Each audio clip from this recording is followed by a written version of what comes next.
Rajamahendravaram rural పిడుంగుయ జిఎస్కేఎం లా కళాశాల founder కీర్తిశేషుడు శారదారావు విగ్రహాన్ని ఆంధ్రప్రదేశ్ రాష్ట్ర పర్యాటక సాంస్కృతిక మరియు సినిమాటోగ్రఫీ మంత్రి కందుల దుర్గేష్ ఆవిష్కరించారు. రాజమహేంద్రవరం రూరల్ మండలం పిడుంగోయ గ్రామం జిఎస్కేఎం లా కళాశాలలో జరిగిన కార్యక్రమానికి రాష్ట్ర పర్యాటక సాంస్కృతిక సినిమాటోగ్రఫీ శాఖ మంత్రి కందుల దుర్గేష్ ముఖ్య అతిథిగా హాజరై కళాశాల ఫౌండరీ కీర్తిశేషులు శ్రీమతి శారదారావు విగ్రహాన్ని ఆవిష్కరించారు. ఈ సందర్భంగా మంత్రి కందుల దుర్గేష్ మాట్లాడుతూ వీరేశలింగం పేరు మీద కళాశాలను ముందుకు తీసుకెళ్లిన విద్యావేత్త మేడూరి సత్యనారాయణ ఒకరైతే సాంకేతికపరమైన న్యాయపరమైన కళాశాలను తీసుకొచ్చేందుకు కృషి చేసిన మరో మహోన్నత విద్యావేత్త శారదా హెచ్రావు అని ఈ సందర్భంగా మంత్రి దుర్గేష్ పేర్కొన్నారు. ఆ రోజుల్లో విద్యార్థులుగా ఉన్న మమ్మల్ని కూడా రాజమహేంద్రవరంలో కళాశాల ఆవశ్యకత మంత్రికి వివరించాలని మాతో శారదా హెచ్రావు చెప్పారని మంత్రి దుర్గేష్ గుర్తు చేసుకున్నారు. న్యాయం కోసం పేదల పక్షాన నిలబడిన కొప్పర్తి సుబ్బారావు కూడా ఈ కాలేజీ విద్యార్థి అని మంత్రి అన్నారు. జిఎస్కేఎం లా కళాశాల రాబోయే రోజుల్లో విశ్వవిద్యాలయం స్థాయికి ఎదగాలని మంత్రి దుర్గేష్ ఆకాంక్షించారు. ఈ కార్యక్రమంలో పలువురు న్యాయవాదులు, అధ్యాపకులు, విద్యార్థులు తదితరులు పాల్గొన్నారు.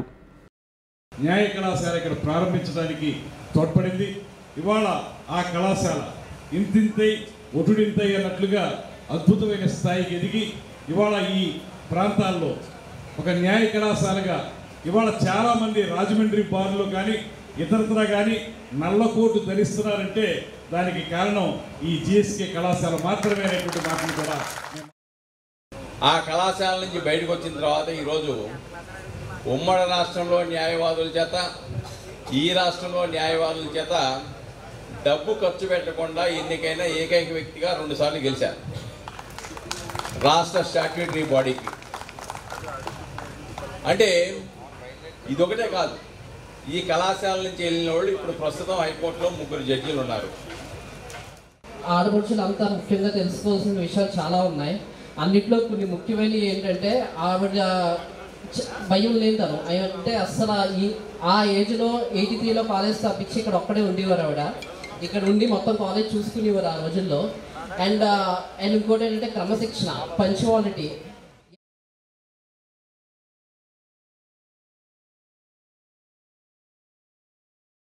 రాజమండ్రి ఇస్కాన్ మందిరంలో శ్రీకృష్ణాష్టమి వేడుకలు ఘనంగా నిర్వహించడానికి భారీ ఏర్పాట్లు చేస్తున్నారు. శ్రీకృష్ణ జన్మాష్టమి వేడుకలను ఘనంగా నిర్వహిస్తామని ఇస్కాన్ మందిరం నిర్వాహకులు శ్యామంగ శ్రీనివాస్ దాస్ వెల్లడించారు. ఆయన మీడియా సమావేశంలో మాట్లాడారు. శ్రీకృష్ణ జన్మాష్టమి సందర్భంగా ఇస్కాన్ రాజమండ్రి మందిరంలో 19వ తేదీ నుండి 26వ తేదీ వరకు శ్రీకృష్ణ జన్మాష్టమి ఉత్సవాలు నిర్వహిస్తున్నామన్నారు. ఈ ఉత్సవాలలో 19వ తేదీ నుండి ప్రతిరోజు సాయంత్రం 4 గంటలకు విశ్వశాంతి యజ్ఞాలు, వాహన సేవలు, శ్రీకృష్ణ లీలలపై ప్రవచనాలు, ఊంజల్ సేవ మరియు సాంస్కృతిక కార్యక్రమాలు ఉంటాయన్నారు. 24వ తేదీన ఉదయం 9 గంటలకు యజ్ఞసేవ, మధ్యాహ్నం 1 గంటకు ఇస్కాన్ రాజమండ్రి వారు నిర్వహించిన స్కూల్ మరియు కాలేజీ విద్యార్థుల పోటీల్లో గెలుపొందిన విద్యార్థులకు జిల్లా collector, municipal commissioner, superintendent of police, ప్రజా ప్రతినిధులు చేతుల మీదుగా బహుమతి ప్రదానం చేస్తామని అన్నారు. మధ్యాహ్నం 3 గంటలకు ఉట్టి ఉత్సవం జరుగుతుందన్నారు. సాయంత్రం 6 గంటలకు తెప్పోత్సవం, రాత్రి 10 గంటలకు శ్రీ శ్రీ రాధాకృష్ణులకు మహా కుంభాభిషేకం. 27వ తేదీన ఇస్కాన్ సంస్థాపక ఆచార్యులు శ్రీల ప్రభుపాదుల ఆవిర్భావ దినోత్సవం సందర్భంగా ఉదయం 11 గంటలకు శ్రీల ప్రభుపాదుల వారికి అభిషేకం, ప్రవచనం చేస్తారు. ఆ రోజు ఉదయం 9 గంటల నుండి అందరికీ అన్నప్రసాద వితరణ జరుగుతుందని భక్తులు ఈ కార్యక్రమంలో పాల్గొనాలని కోరారు. ఈ కార్యక్రమంలో హేమనివ్యదాస్, శ్రీహరి కరుణదాస్ తదితరులు పాల్గొన్నారు. 27వ తారీఖుని ప్రభుపాదుల వారి యొక్క ఆవిర్భావం సందర్భంగా అక్కడ అన్నదానము అన్నీ జరుగుతాయి. కాబట్టి మేము ఇస్కాన్ తరపున అందరినీ కూడా, ప్రజలందరినీ కూడా ఆహ్వానించి ఆ రాధా గోపీనాథ్ యొక్క ఆశీర్వాదాన్ని పొందాలని, అందరూ దర్శనానికి వచ్చి భగవంతుని దర్శించుకుని భగవంతు కృపను పొందాలని అందరినీ ఆహ్వానిస్తున్నాం. ఇస్కాన్ రాజమండ్రి తరపున జన్మాష్టమి ఉత్సవాలకి ప్రతి ఒక్కరు వచ్చి ఈ ఉత్సవంలో పాల్గొనగా మేము అందరిని ప్రార్థిస్తున్నాము. హరే కృష్ణ. 19వ తారీఖు నుంచి బ్రహ్మోత్సవాలు స్టార్ట్ అవుతాయి. 19 నుంచి 26 జన్మాష్టమి, 27వ తారీఖుని శ్రీల ప్రభుపాదుల వారి యొక్క ఇస్కాన్ సంస్థాపక ఆచార్యుల వారి యొక్క ఆవిర్భావ దినోత్సవం సందర్భంగా ఆచార్యుల వారికి అభిషేకము, తర్వాత మహాన్నదానం ఉంటాయి. అక్కడితో బ్రహ్మోత్సవాలు.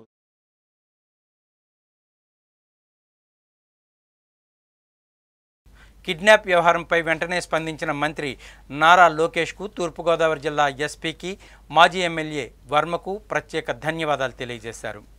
తూర్పుగోదావరి జిల్లా ధవళేశ్వరంలో సంచలనం కలిగించిన ఇద్దరు బాలికల కిడ్నాప్ కేసును పోలీసులు ఛేదించి కిడ్నాప్ అయిన అక్కా చెల్లెలను క్షేమంగా తల్లిదండ్రులకు అప్పగించారు. నిందితుడు మారోజు వెంకటేష్ను పోలీసులు అదుపులోకి తీసుకున్నారు. జూలై 22వ తేదీన ధవళేశ్వరంలో తమ పిల్లల అపహరణకు గురైన విషయాన్ని బాలికల తల్లి సునీత పోలీసులకు ఫిర్యాదు చేయగా పోలీసులు సరిగ్గా స్పందించకపోవడంతో ఆమె పిఠాపురం వచ్చి తెలుగుదేశం పార్టీ రాష్ట్ర అధికార ప్రతినిధి పిఠాపురం మాజీ ఎమ్మెల్యే వర్మను ఆశ్రయించింది. వర్మ తక్షణం స్పందించి మంత్రి నారా లోకేష్ తూర్పుగోదావరి జిల్లా ఎస్పీ దృష్టికి తీసుకుని వెళ్లారు. స్పందించిన జిల్లా ఎస్పీ 4 ప్రత్యేక బృందాలను ఏర్పాటు చేసి నిందితుడు మారోజు వెంకటేష్ను అదుపులోకి తీసుకుని అతని దగ్గరున్న 2 బాలికలను విముక్తి కల్పించారు. తల్లి సునీతకు బాలికలిద్దరినీ అప్పగించారు. ఈ సందర్భంగా బాలిక తల్లి సునీత పిఠాపురంలో మాజీ ఎమ్మెల్యే వర్మను కలిసి కృతజ్ఞతలు తెలియజేశారు. తమ పిల్లలను కాపాడిన మాజీ ఎమ్మెల్యే వర్మకు మంత్రి నారా లోకేష్కు ప్రత్యేక ధన్యవాదాలు తెలియజేశారు. ఈ సందర్భంగా మాజీ ఎమ్మెల్యే వర్మ మీడియాతో మాట్లాడుతూ ఈ కిడ్నాప్ వ్యవహారంపై వెంటనే స్పందించిన మంత్రి నారా లోకేష్కు తూర్పుగోదావరి జిల్లా ఎస్పీకి ప్రత్యేక ధన్యవాదాలు తెలియజేశారు. కాగా సునీతకు మాజీ ఎమ్మెల్యే వర్మ ఆర్థిక సహాయాన్ని అందజేశారు. 40 గంటల్లో ఈ కిడ్నాప్ని ఛేదించి ఆ పిల్లల్నిద్దరినీ తల్లి దగ్గర చేర్చినందుకు తూర్పుగోదావరి జిల్లా ఎస్పీ గారిని ప్రత్యేకంగా నేను అభినందిస్తూ ఆయనకి ధన్యవాదాలు తెలియజేస్తున్నా. అంటే కూటమి ప్రభుత్వం వచ్చాక పోలీస్ వ్యవస్థ ఏ విధంగా పటిష్టంగా ఒక పేదవాళ్ళు ఇటువంటి కంప్లైంట్ ఇచ్చినప్పుడు ఏ విధంగా పనిచేస్తుందన్న దానికి నిదర్శనం. అది కూడా ఉన్నత స్థానంలో ఉన్న లోకేష్ గారు, ఎంతో బిజీగా ఉన్న లోకేష్ గారు కూడా ఒక తల్లి యొక్క ఆవేదన వెంటనే పట్టించుకొని స్పందించి 40 గంటల్లో లోకేష్ గారు సునీత పిల్లల్ని వారికి చేర్చినందుకు లోకేష్ గారికి కూడా ప్రత్యేకమైన ధన్యవాదాలు నేను తెలియజేస్తున్నా. ఇప్పుడు ఆ పిల్లలు హాస్పిటల్లో ఉన్నారు, వారు కూడా త్వరగా కోలుకో. ఆర్యాపురం శ్రీ రాధాకృష్ణ మందిరంలో ఊయల ఉత్సవం ఘనంగా నిర్వహించారు. ఆర్యాపురం శ్రీకృష్ణ చైతన్య మిషన్ ఆశ్రమం శ్రీ గౌరంగ రాధాకృష్ణ మందిరంలో శ్రీకృష్ణ జన్మాష్టమి వేడుకలు శుక్రవారం ఘనంగా ప్రారంభమయ్యాయి.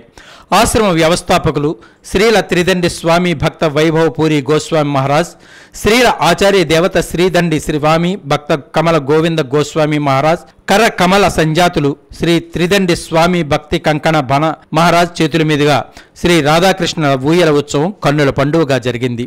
ఎన్వివి సత్యనారాయణ, పివిఎస్ కృష్ణారావు పలువురు భక్తులు పాల్గొన్నారు. 26వ తేదీ వరకు జరిగే ఉత్సవాల్లో భాగంగా ప్రతిరోజు సాయంత్రం 6 గంటలకు ఊయల ఉత్సవం ఉంటుందని, 19న బలరామ జయంతి పురస్కరించుకుని ఉదయం 9 గంటలకు గోపూజ జరుగుతుందని ఆశ్రమ ఇన్ఛార్జ్ శ్రీపాద హరిదాస్ బ్రహ్మచారి తెలిపారు. స్థానిక క్వారీ ఏరియా సింహాచల్ నగర్లో వేంచేసి ఉన్న శ్రీ వరాహ లక్ష్మీ నృసింహస్వామి క్షేత్రంలో వరలక్ష్మి వ్రతం సందర్భంగా ఆలయ ధర్మకర్తలు కాలేపు సూర్యసింహాచలం, కాలేపు నాగేశ్వరరావు పర్యవేక్షణలో శ్రీ మహాలక్ష్మి అమ్మవారికి ఆలయ ప్రధాన అర్చకులు అవసరాల కిరణ్ స్వామి ఉదయం పంచామృతాభిషేకం నిర్వహించారు. సాయంత్రం అమ్మవారికి కుంకుమార్చన చేసి హారతులిచ్చారు. కాగా రాఖీ పౌర్ణమి సందర్భంగా 19వ తేదీ సోమవారం ఉదయం 9 గంటలకు హాయగ్రీవ జయంతి సందర్భంగా చిన్నారులచే హాయగ్రీవ పూజ జరుగుతుందని, ఉచితంగా అక్షరాభ్యాసం కార్యక్రమాలు నిర్వహిస్తామని అన్నారు. ఈరోజు ఉయ్యాల ఉత్సవం ప్రారంభం. ప్రతిరోజు సాయంత్రం 6 గంటలకి ఉయ్యాల ఉత్సవం జరుగుతుంది. 19 తారీఖుని ఆ రోజు బలరామ జయంతి, గోపూజ జరుగుతుంది. 26వ తారీఖుని శ్రీకృష్ణ జన్మాష్టమి, ఉదయం మంగళహారతి, భజన, సంకీర్తన ఈ కార్యక్రమం. సాయంత్రం స్వామివారికి పూజ, సంకీర్తన, హారతి జరుగుతుంది. రాత్రి 11 గంటలకి స్వామివారికి అభిషేకం, రాత్రి 12 గంటలకి హారతి ఇవన్నీ జరుగుతుంది. కనుక భక్తులు అందరూ వచ్చి ఈ కార్యక్రమంలో పాల్గొవాల్సిందిగా కోరుతున్నాం.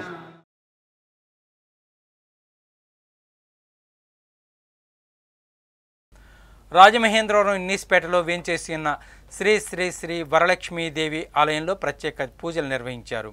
రాజమహేంద్రవరం ఇన్నీస్పేటలో వేంచేసి ఉన్న శ్రీ శ్రీ శ్రీ వరలక్ష్మీదేవి ఆలయంలో పంచామృతాలతో అమ్మవారికి అభిషేకాలు, కుంకుమ పూజలు, భక్తులకు ప్రసాద వితరణ, సాయంత్రం కుంకుమ పూజలు, అనంతరం తాళ్లపూడి వారిచే కోలాటం, భక్తులకు అమ్మవారి దర్శనం కార్యక్రమాలు ఆలయ కమిటీ ఆధ్వర్యంలో వైభవంగా ఏర్పాట్లు చేశారు.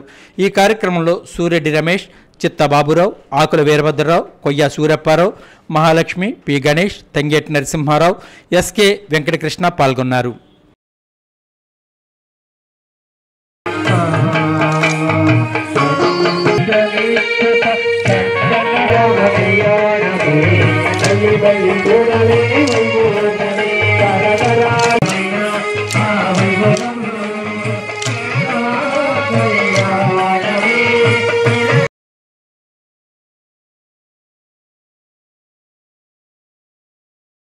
జిల్లా ఎస్సీ ఎస్టీ ఎంప్లాయీస్ అసోసియేషన్ ఆధ్వర్యంలో ప్రభుత్వ ఎస్సీ బాలుర వసతి గృహానికి వాటర్ ట్యాంక్ బహూకరించారు. తూర్పుగోదావరి జిల్లా ఎస్సీ ఎస్టీ ఎంప్లాయీస్ అసోసియేషన్ ఆధ్వర్యంలో స్థానిక గాంధీపురం ప్రభుత్వ ఎస్సీ బాలుర వసతి గృహంలో సమావేశం జరిగింది. కోరుకొండ చిరంజీవి అధ్యక్షత వహించి మాట్లాడారు. ఎస్సీ ఎస్టీ కులాలలో వారు ఉన్నత స్థితిలో ఉన్నటువంటి వారు తమ సమాజం యొక్క సంక్షేమం కొరకు కొంత పేద వర్గాల వారికి సహాయం చేయవలసిందిగా విజ్ఞప్తి చేశారు. ముఖ్య అతిథిగా విచ్చేసిన మున్సిపల్ కార్పొరేషన్ డీడీ పాడి రామారావు 500 లీటర్ల వాటర్ ట్యాంకును బహూకరించారు. ఆయన మాట్లాడుతూ విద్యార్థులు ప్రభుత్వం కల్పించుకున్నటువంటి అవకాశాలను ఉపయోగించుకుని భవిష్యత్తులో ఉన్నత స్థాయికి చేరేలా పిలుపునిచ్చారు. ఈ కార్యక్రమంలో ఎస్సీ ఎస్టీ ఉద్యోగుల నాయకులు తాళ్ళూరి బాబు రాజేంద్ర ప్రసాద్, కోరుకొండ మురళీకృష్ణ, దార యేసురత్నం, ఉసుమర్తి రామారావు, లాయర్ చిలిపి వీర్రాజు, హాస్టల్ అధికారి ఇసుకపట్ల రాజేష్, హాస్టల్ విద్యార్థులు, సిబ్బంది పాల్గొన్నారు. నేనొక్కడే వాళ్ళ చరిత్ర మార్చేస్తాను అని కంకణం కట్టుకున్నాడు. అలా మార్చే శక్తి ఏమిటి అంటే చదువు ఒక్కటే మార్చే శక్తి ఉందని చెప్పేసి చదువే సంపద. రాజమండ్రి నగరాభివృద్ధి కార్యాచరణ ప్రణాళిక సిద్ధం చేశామని కమిషనర్ కేతన్ గర్గ్ వెల్లడించారు. రాజమహేంద్రవరం నగరాభివృద్ధికి 100 రోజుల కార్యాచరణ ప్రణాళిక అమలు చేస్తున్నట్లు మున్సిపల్ కమిషనర్ కేతన్ గర్గ్ తెలిపారు. శుక్రవారం సాయంత్రం మున్సిపల్ కార్యాలయంలో కమిషనర్ పరిచయ కార్యక్రమంలో ఆయన మాట్లాడారు. రాష్ట్ర ప్రభుత్వ ఆదేశాలతో ప్రజా అవసరాలపై సర్వే చేస్తామన్నారు. ప్రతి ఇంటికి తాగునీటి పైప్ లైన్లు ఉండాలనే లక్ష్యంతో సర్వే చేస్తున్నట్లు తెలిపారు. ఎస్హెచ్సి గ్రూపుల పిల్లలకు విద్యార్హతలను బట్టి ఉద్యోగ అవకాశాలు కల్పించేందుకు చర్యలు తీసుకుంటున్నామన్నారు. స్వయం ఉపాధి పేరుతో నిర్వహిస్తున్న కార్యక్రమాన్ని ముందుకు తీసుకెళ్తున్నామన్నారు. నగరంలో రోజుకు 165 మెట్రిక్ టన్నుల చెత్త విడుదలవుతుందన్నారు. వివిధ విభాగాల్లో రీసైక్లింగ్ చేసేందుకు ప్రతిపాదనలు చేశామని చెప్పారు. భారత్ పెట్రోలియం, మున్సిపల్ కార్పొరేషన్ సంయుక్తంగా వేస్ట్ ఎనర్జీ ప్లాంట్ను కూడా డిజైన్ చేస్తున్నామని అన్నారు. పీపీపీ విధానంలో నగరంలో పార్కులు, ఖాళీ ప్రదేశాలను అభివృద్ధి చేస్తామన్నారు. 2027 గోదావరి పుష్కరాలకు వచ్చే భక్తులకు ఇబ్బందులు కలగకుండా ముందస్తు కార్యాచరణ ప్రణాళికలు చేస్తామన్నారు. ఇందులో భాగంగా ట్రాఫిక్ నియంత్రణ, అవరోధాలను అధిగమించేందుకు ముందస్తు చర్యలు తీసుకుంటున్నట్లు చెప్పారు. పుష్కర ఏర్పాట్లపై త్వరలో సబ్ కమిటీలను నియమిస్తామన్నారు. గోదావరి ఘాట్ల విస్తరణకు కూడా నివేదికలు రూపొందిస్తున్నామన్నారు. దోమల నివారణకు డ్రోన్లతో మందులు స్ప్రే చేస్తున్నామన్నారు. ట్రాఫిక్ నియంత్రణలో భాగంగా వాహనాల పార్కింగ్ ప్రాంతాలను గుర్తిస్తున్నామన్నారు. టౌన్లో ఏవైతే మేము చూస్తున్నామో అదే కూడా మేము స్టార్ట్ చేసాము. సో దానిలో స్పెసిఫిక్గా కొన్ని లొకేషన్స్ 2-3 లొకేషన్స్ మనకి ఐడెంటిఫై చేయడం జరిగింది. దాంట్లో ఒక అమ్యూజ్మెంట్ పార్క్ కానీ ఇవ్వండి, అదేవిధంగా ఒక కిడ్స్ మ్యూజియం కానీ ఇవ్వండి, ఒక 2 or 3 లొకేషన్స్ మేము ప్లాన్ చేస్తున్నాము. సో దాంట్లో కూడా మన రాష్ట్ర ప్రభుత్వం స్థాయిలో ఒక ప్రాజెక్ట్ మేనేజ్మెంట్ యూనిట్ ఉంది. ఇక్కడ మన ఆర్ఎంసీ లెవెల్లో కూడా పిఎంఈ ఉంది. వాళ్ళతో కోఆర్డినేట్ చేసుకొని దీనికి కూడా మేము ముందుకు వెళ్తున్నాము.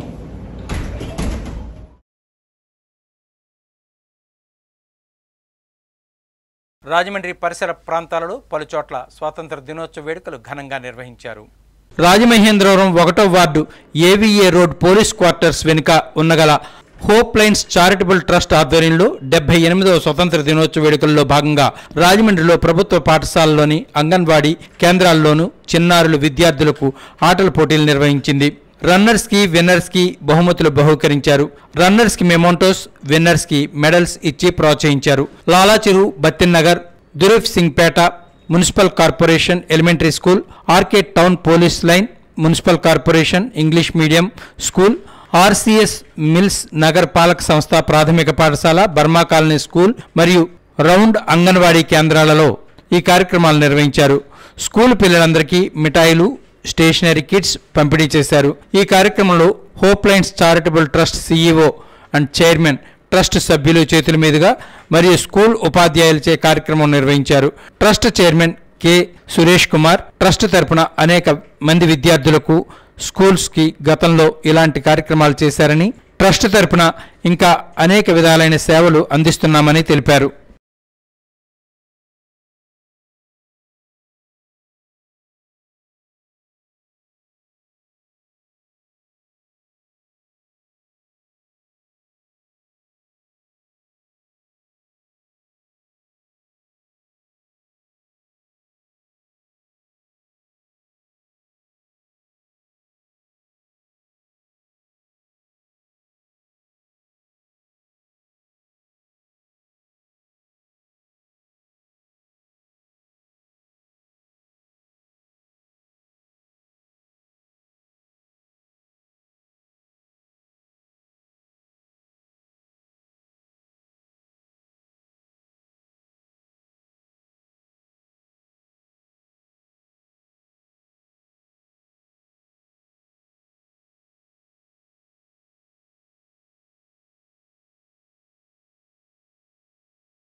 రాజమహేంద్రవరం శ్రీ రామకృష్ణ మఠంలో 78వ స్వతంత్ర దినోత్సవ వేడుకలు ఘనంగా నిర్వహించారు. పతాకావిష్కరణ చేశారు. ఈ కార్యక్రమంలో స్వామి పరిజ్ఞాయానంద Maharaj, Swami Veda Vidyanandaji Maharaj, Swami Raghuveeranandaji Maharaj, Swami Sevyanandaji Maharaj, Vivekananda institute of human excellence మరియు వివేకానంద అభ్యుదయ ప్రకల్ప విద్యార్థులు, సిబ్బంది తదితరులు పాల్గొన్నారు.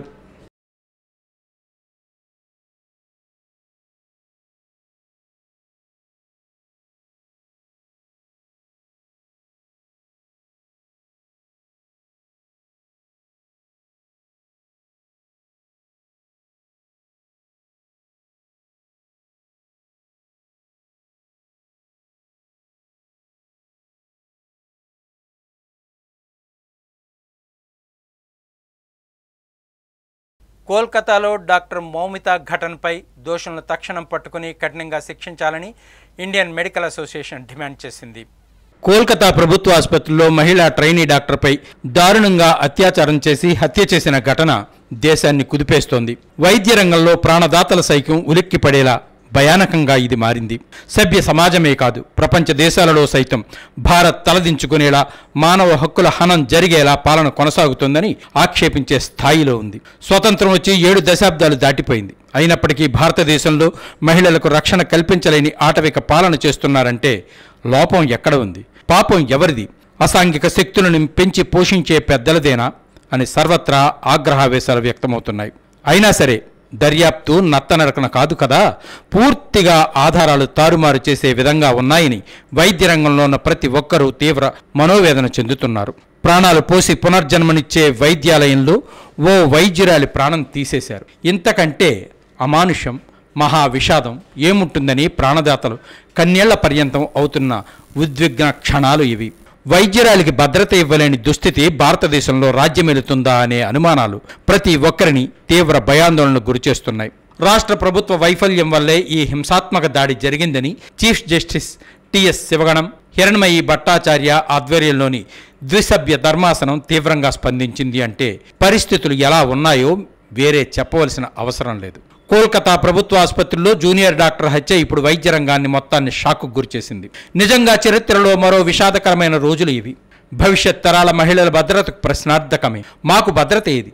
మా పిల్లలకు భద్రత ఎక్కడా అని వైద్యులంతా ఆవేదన భరితంగా రగిలిపోతూ రోడ్డెక్కారు. కోల్కతా జూనియర్ డాక్టర్ హత్య కేసులో దోషులకు శిక్ష పడాలని, భవిష్యత్తులో మరో సంఘటన పునరావృతం కాకుండా ప్రభుత్వాలు కఠినమైన చట్టాలు తీసుకురావాలని డిమాండ్ చేస్తూ పిడికిలి బిగించి నినాదాలు చేస్తూ నిరసనలు చేస్తున్నారు. ఇక మేము ఎలాంటి దురాగతాలను చూడలేం, తగిన రీతిలో తిరిగి గుణపాఠం చెప్పడానికి సిద్ధమే, ప్రతీకారం తీర్చుకుంటామని వెనుగాడే ప్రసక్తే లేదని కొందరు వైద్యులు గుండెలు బగబగా మండుతున్నాయి. ఇది ఒక్క కోల్కతా రాష్ట్రానికే కాదు, రాజమండ్రి నగరానికే పరిమితం కాలేదు. దేశవ్యాప్తంగా వైద్య రంగంలో విశిష్ట సేవలందిస్తూ వస్తున్న ప్రతి ఒక్క వైద్యుని అంతరంగం. ప్రాణదాతలపై ఇంతటి ఆగ్రహం ఎందుకు? క్రూరత్వం ఎందుకని ప్రతి ఒక్కరు కాదు, ఇద్దరు కాదు, వేల మంది, లక్షలాది మంది ప్రశ్నిస్తున్నారు. విధి నిర్వహణ ఎలా చేయగలం, మా పిల్లలను ఎలా వైద్య రంగంలో చేర్పించగలం అని భయాందోళనలు ప్రతి ఒక్కరిలో వ్యక్తమవుతున్నాయి. వైద్యుల గుండెలు చెలించిపోతున్నాయి, మూగగా రోధిస్తున్నాయి. హింసను ప్రతిఘటించడానికి పోరాట పందాను పంచుకుని అడుగులో అడుగు వేస్తూ ఇండియన్ మెడికల్ అసోసియేషన్ రాజమండ్రి నగర శాఖ ఆధ్వర్యంలో కొవ్వొత్తుల ర్యాలీ నిర్వహించారు. రాజమండ్రి ఏవీ రోడ్డు రామాలయం జంక్షన్ నుంచి పుష్కరాల రేవు వరకు కొవ్వొత్తుల ర్యాలీ జరిగింది. అక్కడ మానవహారం నిర్వహించి భవిష్యత్ కార్యాచరణ మరింత పటిష్టంగా రూపొందించుకుని పోరాటం సాగించాలని ప్రతిజ్ఞ చేశారు.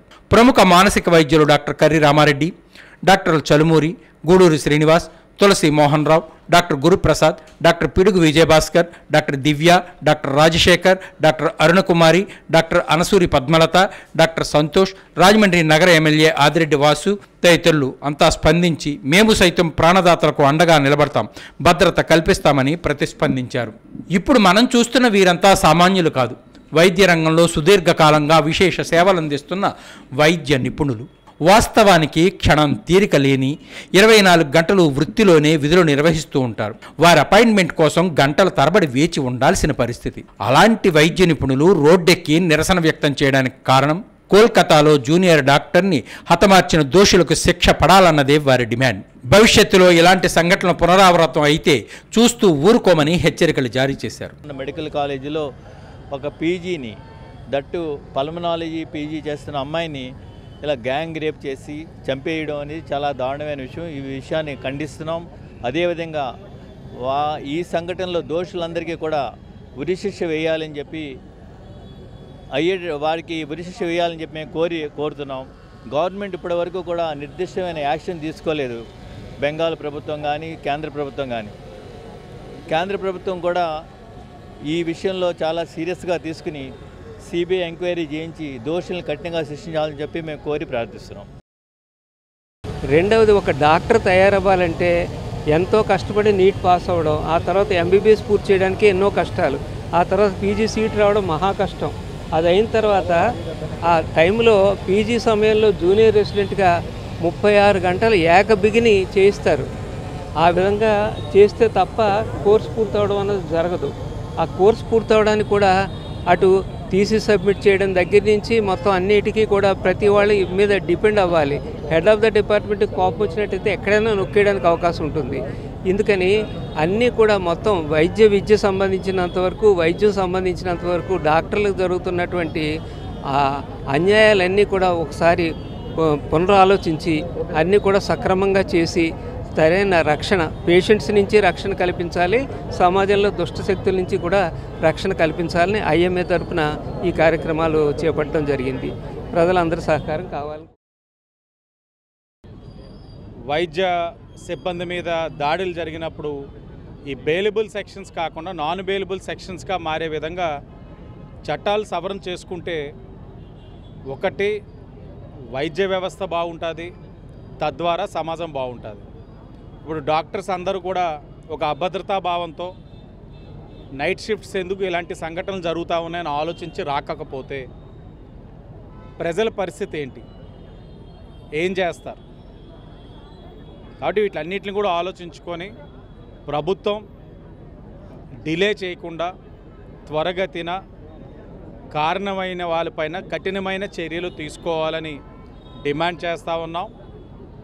అలాగే ఈ యొక్క మెడికల్ వ్యవస్థ, వైద్య వ్యవస్థ పైన భవిష్యత్తులో కూడా వాళ్ళకి ధైర్యం నింపే విధంగా చట్టాలను కూడా సవరణ చేయాల్సిన అవసరం ఉంది.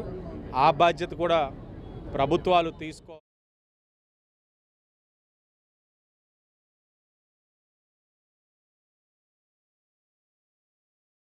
రాజమండ్రి ఏవిఎఫ్ఆర్ఓ రోడ్ ఆలయం సెంటర్లో నిరసన దీక్షలో ఇండియన్ మెడికల్ అసోసియేషన్ అధ్యక్షులు గురుప్రసాద్, కార్యదర్శి Pidugu Vijayabhaskar, doctor Anasuri Priyanka, doctor Ramaraju, doctor Karri Ramareddy, doctor Harika, doctor Lalitha మాట్లాడుతూ తక్షణం దోషులను పట్టుకుని కఠినంగా శిక్షించాలని డిమాండ్ చేశారు. ఈ రిలే నిరాహార దీక్షలో FOGSI Rajahmundry chairperson Arunakumari, doctor Bhaskar Chowdary, doctor Kante Veerana Chowdary, డాక్టర్లు Perumallu, Padmaja, doctor Balabhadra Venkatraju, doctor AV Subbarao, Indian dental association సభ్యులు పాల్గొన్నారు.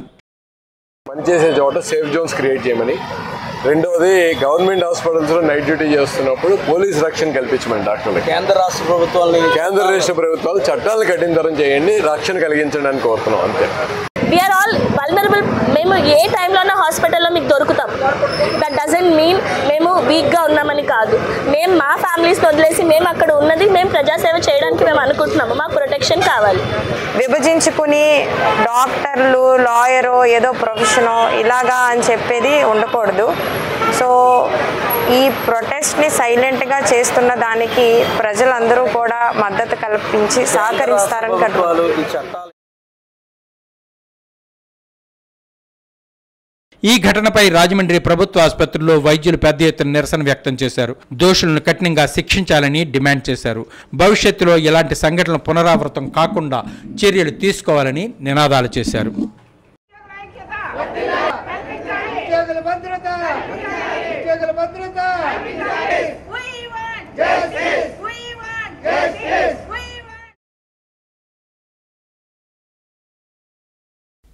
రాజమండ్రి పరిసర ప్రాంతాల్లో జరిగిన కార్యక్రమాలను మనం ఓసారి వీక్షిద్దాం. చీఫ్ మెరైన్ ఇంజనీర్గా పనిచేసిన చంద్రశేఖర్ రెడ్డి ఈ నెల 11వ తేదీన కన్నుమూసిన సంగతి తెలిసిందే. Rajamahendravaram Prakash Nagar Dharmanchara community hall book బ్యాంక్లో సంస్మరణ సభ నిర్వహించారు. ఈ సందర్భంగా చంద్రశేఖర్ రెడ్డి చిత్రపటానికి పూలమాలలు వేసి నివాళులర్పించారు. పలువురు పుష్పాంజలి ఘటించారు. ఆయన ఆత్మశాంతి కోసం సభలో 2 నిమిషాలు మౌనం పాటించారు. అనంతరం ఉండవల్లి మాట్లాడారు. ఈ కార్యక్రమంలో మాజీ ఎమ్మెల్యే రౌతు సూర్యప్రకాశ్రావు, వర్తక ప్రముఖులు Ashok Kumar Jain, Krovvidi Sarraju, TK Visweswarareddy, doctor T Patanjali Sastry, Krovvidi Bhaskarrao, Nakka Srinagesh, Allu Bobby, VSS Krishnakumar, వారి కుటుంబ సభ్యులు నేతాజీ నగేష్, దివ్య, శ్రీనివాసరెడ్డి, హేమంత్ రెడ్డి, డాక్టర్ గోపాల్ కృష్ణారెడ్డి, తిరుమల దంపతులు, బంధుమిత్రులు, శ్రేయోభిలాషులు పాల్గొన్నారు. ఆఫీసు కూడా రెగ్యులర్గా వచ్చేవాడు. ఎప్పుడో 10 రోజులకు 15 రోజులకు ఒకసారి ఆవేళ కూలీలు రాలేదని ఏదైనా వచ్చేవాడు. అయినప్పటికీ జ్ఞాపకం పెట్టుకుని ఇంతమంది మిత్రులు వేళ అసోసియేట్ అవ్వడం, వచ్చి ఈ సభలో పాల్గొవాలరా మనం అని చెప్పి దొమ్మేరు నుంచి ఆయన వచ్చి ఫ్రెండ్స్ దూరం నుంచి వచ్చిన ఆయన కూడా వచ్చారు. రాజమండ్రి మున్సిపల్ కాలనీలో అపరిచితులు దర్జాగా ద్విచక్ర వాహనాలు సంచరిస్తూ చోరీలకు పాల్పడుతున్నారు. తూర్పుగోదావరి తీరంలో యువత పక్కదోవ పడుతుందా అంటే అవుననే సమాధానం వినవస్తోంది.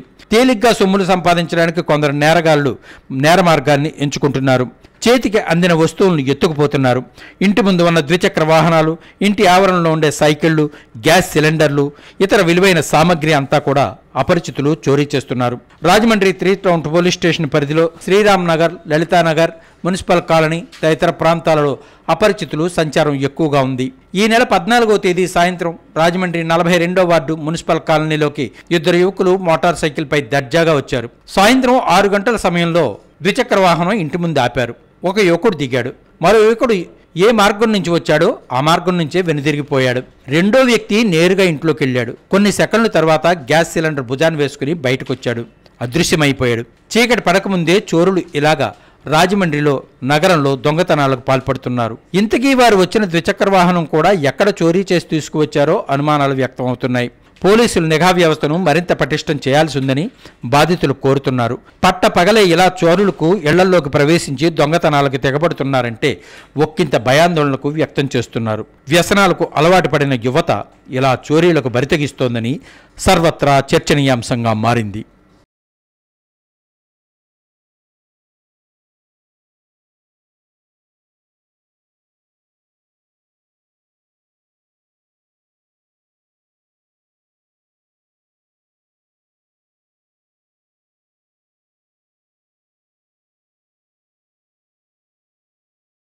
సాయి ప్రాపర్టీస్ ప్రోడక్ట్ ఆధ్వర్యంలో కస్టమర్ సర్వీసెస్ పాయింట్ ప్రారంభోత్సవం ఘనంగా నిర్వహించారు. సాయి ప్రాపర్టీస్ అండ్ ప్రాజెక్ట్ వారి కస్టమర్ సర్వీస్ పాయింట్ ప్రారంభించారు. ఎర్రచందనం పెంపకంలో ప్రపంచంలోనే అగ్రగామి సంస్థ Sai properties and projects limited customer service పాయింట్ను రాజమండ్రి బాలాజీపేటలో ఆగస్టు 15వ తేదీన ఉదయం 11 గంటలకు Geetha Mullapudi international dental hospital అధినేత doctor Mullapudi Rajendra Prasad, Sravanthi dental hospital అధినేత డాక్టర్ మత్తి రమేష్ చేతుల మీదుగా ప్రారంభించారు. ఈ ప్రారంభోత్సవ కార్యక్రమంలో Sai properties and projects limited deputy director marketing Kothapalli Ravi మాట్లాడారు. సంస్థకు విజయవాడ కార్పొరేట్ ఆఫీసుతో పాటు హైదరాబాద్, బెంగళూరు నగరాల్లో ఆఫీసులున్నాయని, ఇప్పుడు ఉభయ గోదావరి జిల్లాల కస్టమర్లకు అతి దగ్గరగా ఉండేలా రాజమండ్రిలో ఎస్పీపీ సంస్థ యొక్క కస్టమర్ సర్వీస్ పాయింట్లను ప్రారంభించడం జరిగిందని వివరించారు. ఇప్పటి వరకు ప్రకాశం, నెల్లూరు, కడప, అనంతపురం జిల్లాల్లో 34 వెంచర్ల ద్వారా 3,500 ఎకరాల్లో 12 లక్షల ఎర్రచందనం మొక్కలను పెంచుతూ ప్రపంచంలోనే ఎర్రచందనం పెంపకంలో అగ్రగామి సంస్థగా పేరు ప్రఖ్యాతులు పొందిందని అన్నారు. ఉభయ గోదావరి జిల్లాల కస్టమర్లను దృష్టిలో పెట్టుకుని వారికి మరింత చేరువయ్యేలా రాజమండ్రిలో కస్టమర్ సర్వీస్ పాయింట్ను ప్రారంభించామని చెప్పారు. ఈ కార్యక్రమానికి డాక్టర్ సచిన్, జేఎస్ఎన్ మూర్తి, శ్రీ చంటి డిస్టెన్స్ ఎడ్యుకేషన్ చంటి, బాబా గ్రాఫిక్స్ సాయి, సాయిస్ ఎడ్యుకేషన్ మందపల్లి సత్య, ఉప్పల వెంకటకుమార్, మహిరామ్, ప్రకాష్ కుమార్, మధు, వల్లి, దాస్, పిబిఎం శ్రీనివాస్, సత్యరెడ్డి తదితరులు పాల్గొన్నారు.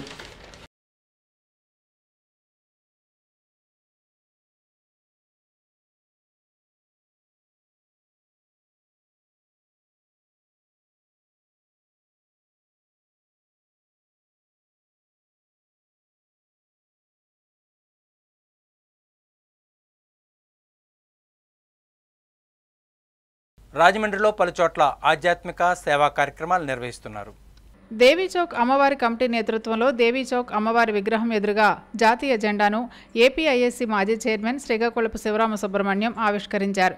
కమిటీ అధ్యక్షులు బత్తుల రాజేశ్వరరావు, భైరవ్ స్వామి, మల్లి, స్థానిక నాయకులు, దేవీచౌక్ కమిటీ సభ్యులు పాల్గొన్నారు.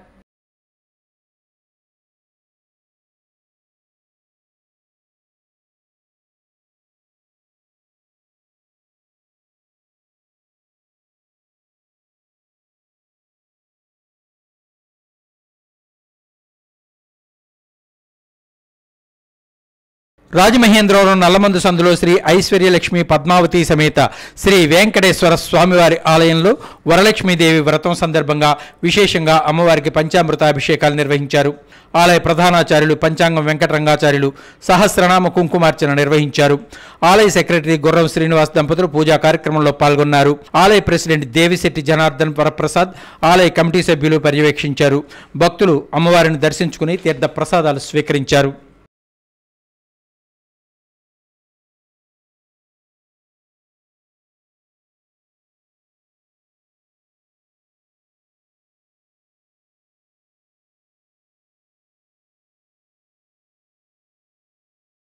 ఈ వార్తలు ఇంతటితో సమాప్తం. తిరిగి రేపటి వార్తల్లో మరిన్ని వార్తలతో మళ్ళీ కలుద్దాం. నమస్కారం.